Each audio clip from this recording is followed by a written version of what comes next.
They print the money and we believe it, insolent in their power to wreak havoc. Images of war far away, but our daily bread we must pay. Houses for the old, with no tradition to leave, printed money makes the youth whimper under the squeeze. Their money broken, nothing good can grow, the fruits of the state are a foul mangrove. Surely some revelation is at hand, waddling August as their ship heads for land. They print the money and we believed it, as if the forgotten gold bullion was not needed. Just paper and trust as they say it aloud, 5 and 20 basis points to make the bankers proud. It is not their fat and excess that is in the way, but their ability to create recession and decay. They print the money and I no longer believe, from their fiat temples final cries of let it be. But without their money we are beyond reach, their Cantillon pyramid is but sand on the beach. The transformation of value is here, a new electronic cash system, peer-to-peer. Hello, I am Cody Ellingham, and this is the Transformation of Value podcast. I originally set out with this show to bring people together to discuss, debate, critique, and understand the impacts of Bitcoin on the world and how it transforms what we think of as value.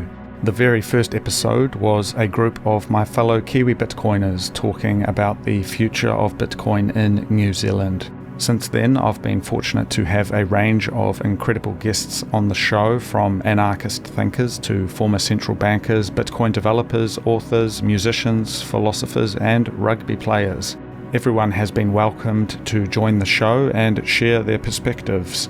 It is a big idea, this thing called Bitcoin and what it all means. I've tried my best to meet people where they are at, not through compromising on my questions or through blind dogma, but instead through a critical engagement with the ideas presented, to verify what they mean, to put in the proof of work, to read and learn more. These are aspects of the Bitcoin network itself that have permeated into what I would like to think of as this journalistic undertaking of mine. The fourth estate of legacy media has failed us. With its empty sound bites, sophistry, and meaningless chatter. I hope instead that this show can take a different approach, something more real, more authentic to what we are living through. For me, success is that whether it is the first show or the 100th, I am able to follow the same principles, to ask questions, to pull on threads, to meet people where they are at, and entertain and critique different ideas. Though I am from those southern islands called New Zealand, I deny affiliation with the state of the New Zealand government. That same state that calls itself the royal we, that bows before some imposter monarch's crown, that same illegitimate state that subjects us to lockdowns, cultural infighting, economic recessions, and the centralized hijacking of truth itself. My affinity instead is with the people, global in nature. I've been very lucky to be able to travel and meet people from all walks of life. And whether you are into Bitcoin or not, we can have a conversation, we can trade, we can share bread as equals.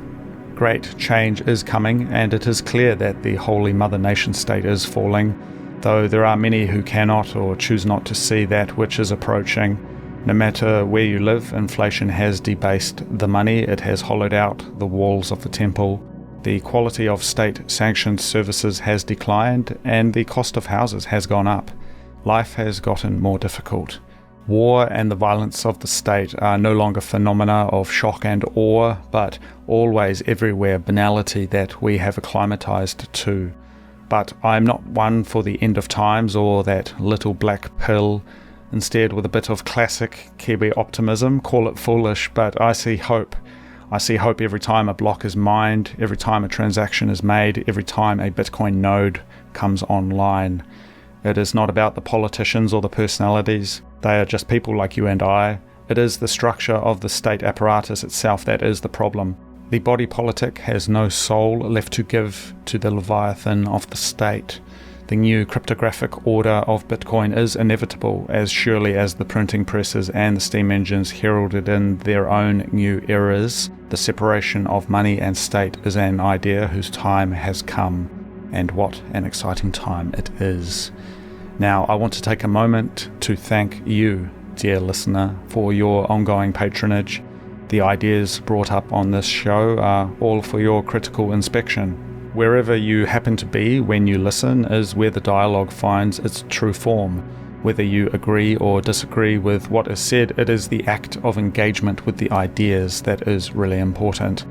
Now, my goals for the next 100 episodes and beyond include a focus on meeting more people in person, to be able to travel more, to go where Bitcoin is making a mark around the world, and to be able to develop my studio further to better tell these stories. I am very thankful to the many people who have supported me directly via Bitcoin or otherwise have provided encouragement and advice along the way. If you would like to support my work and growing this show, please consider tipping some Bitcoin to the show's wallet.